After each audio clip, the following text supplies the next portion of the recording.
1871 और 1916 के बीच सरकार ने भेड़ियों को मारने के लिए ऑपरेशन शुरू किया। भेड़िए के बच्चों को मारने के लिए 12 आना और नर भेड़िए को मारने के लिए 8 आना इनाम रखा गया। उत्तर प्रदेश के जौनपुर में वयस्क भेड़ियों को मारने के लिए 5 रुपए तक का इनाम रखा गया था। परिणाम ये हुआ कि इन 4 दशक में देश भर में 1 लाख से ज्यादा भेड़िए मारे गए थे। 5 सितंबर 2024 की रात करीब 9 बजे थे। बहराइच के लोधनपुरवा गांव में एक आदमखोर भेड़िए ने 10 साल के बच्चे पर हमला कर दिया। भेड़िए ने बच्चे पर पीछे से हमला किया, उसे खींचने की कोशिश की। बच्चे की चीख पुकार सुनकर घर के लोग बाहर निकल आए। भेड़िया बच्चे को वहीं छोड़कर भाग गया। उत्तर प्रदेश के बहराइच में भेड़िए का ये पहला हमला नहीं है। बीते 20 दिनों में आदमखोर भेड़िया 9 लोगों की जान ले चुका है। 40 से ज्यादा लोग घायल हो चुके हैं। भारत में पाए जाने वाले भेड़िए 10 लाख साल पहले अस्तित्व में आए थे। इस वक्त इनकी संख्या विलुप्ति की कगार पर है और इनकी संख्या भारत में पाए जाने वाले टाइगर से भी कम है। भेड़िए में इंसान की तुलना में 100 गुना ज्यादा सूंघने की शक्ति होती है। ये अनुकूल परिस्थिति में 1.5 किलोमीटर तक सूंघ सकता है। भेड़िए 6 से लेकर 20 की संख्या में ग्रुप बनाकर चलते हैं। ये झुंड में ही शिकार करते हैं, जिसका लीडरशिप एक सरदार भेड़िया करता है, जिसे अल्फा भेड़िया कहते हैं। भेड़िए का इलाका औसतन 180 किलोमीटर से लेकर 200 वर्ग किलोमीटर तक होता है। भेड़िया शिकार को पकड़ने के लिए 16 फीट तक छलांग लगा सकता है। इनमें कम्युनिकेशन सिस्टम जबरदस्त होता है।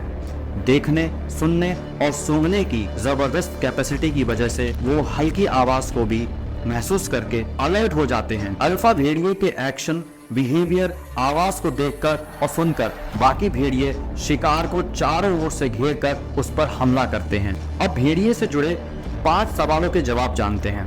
इंसानों से छिपकर रहने वाला सबसे शर्मीला जानवर भेड़िया इंसानों पर हमले कब और क्यों करता है? भेड़िया आमतौर पर शर्मीले स्वभाव का जानवर होता है। वो अपने मान में छिपकर रहता है। रात में मान से बाहर आता है।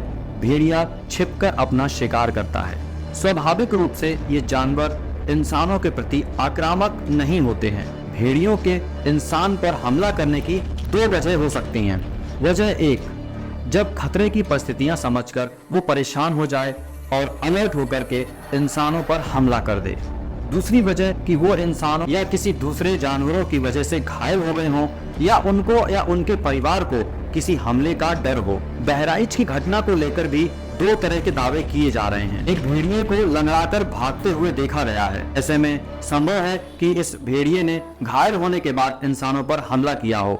भेड़िया झुंड में रहता है और एक भेड़िए को देखकर दूसरे भेड़िया उसे फॉलो करते हैं। ऐसे में अगर घायल भेड़िया झुंड का सरदार हुआ तो पॉसिबल है कि उसे देखकर ही बाकी के भेड़िया इंसानों पर हमला कर रहे होंगे। कुछ लोग ये भी अनुमान लगा रहे हैं कि भेड़िए का बच्चा बाहर के पानी में बह गया होगा, इसलिए उसके माँ बाप इंसानों पर हमला करने लग रहे होंगे। उसे देखकर बाकी के भेड़िए भी हमला कर रहे हैं। किसी वजह से भेड़िया गलती से भी इंसानी बच्चे का शिकार कर ले तो उसे इसकी आदत लग जाती है। छोटे बच्चों का शिकार उसके लिए आसान होता है, इसलिए वो आदमखोर बन जाता है।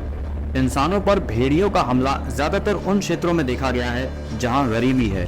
ऐसी जगहों पर बच्चे घर के बाहर खेलते रहते हैं और उनकी देखभाल सही से नहीं हो पाती है। सवाल 2, भेड़िए झुंड में ही क्यों चलते हैं? भेड़ियों की सामाजिक संरचना काफी मजबूत होती है।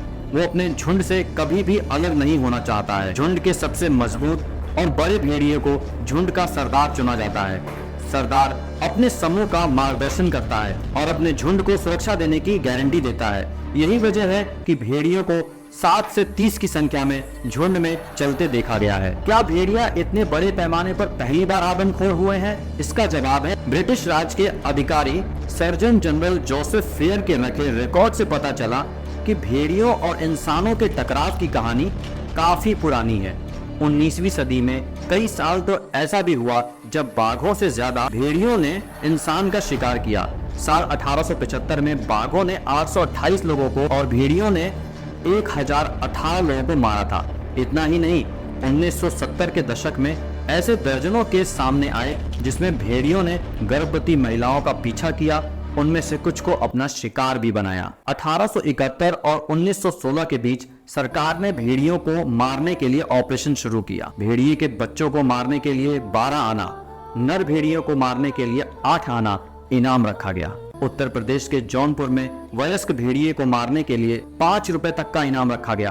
परिणाम ये हुआ कि इन 4 दशक में देश भर में 1 लाख से ज्यादा भेड़िए मारे गए थे। भेड़िए को काबू करने का क्या तरीका है और यूपी में भेड़िए बेकाबू क्यों हो गए हैं? भेड़ियों का झुंड अगर आदमखोर बन जाता है तो इसे काबू में करने का एक ही तरीका है कि इसके सरदार यानी कि अल्फा भेड़िए को पकड़ लिया जाए। सरदार के पकड़े जाने पर बाकी भेड़िए छिप जाते हैं या इलाका छोड़कर दूर भाग जाते हैं। क्या भेड़िए और कुत्ते एक ही प्रजाति के जानवर हैं? हाँ, भेड़िए और कुत्तों के जेनेटिक रिसर्च से पता चलता है कि दोनों के वंशज एक ही हैं। यहाँ तक कि सियार लोमड़ी के भी वंशज एक ही हैं। समय के साथ इनकी बॉडी स्ट्रक्चर और बिहेवियर में जरूरी बदलाव आते गए ताकि वो अपने अपने समाज में अच्छे से सरवाइव कर सके। तो ये थी आज की वीडियो। आई होप आपको वीडियो पसंद आई हो। लाइक करके जरूर बताएं। कुछ इंटरेस्टिंग जानकारी मिली हो तो दोस्तों के साथ शेयर जरूर करें। वीडियो को पूरा देखने और अपना कीमती समय देने के लिए आपका शुक्रिया। मिलते हैं नेक्स्ट वीडियो में। तब तक के लिए चैनल को कर लीजिएगा सब्सक्राइब, बेल आइकन को दबाना मत भूलिएगा और सबसे इम्पोर्टेंट बात, अपना ख्याल रखिएगा।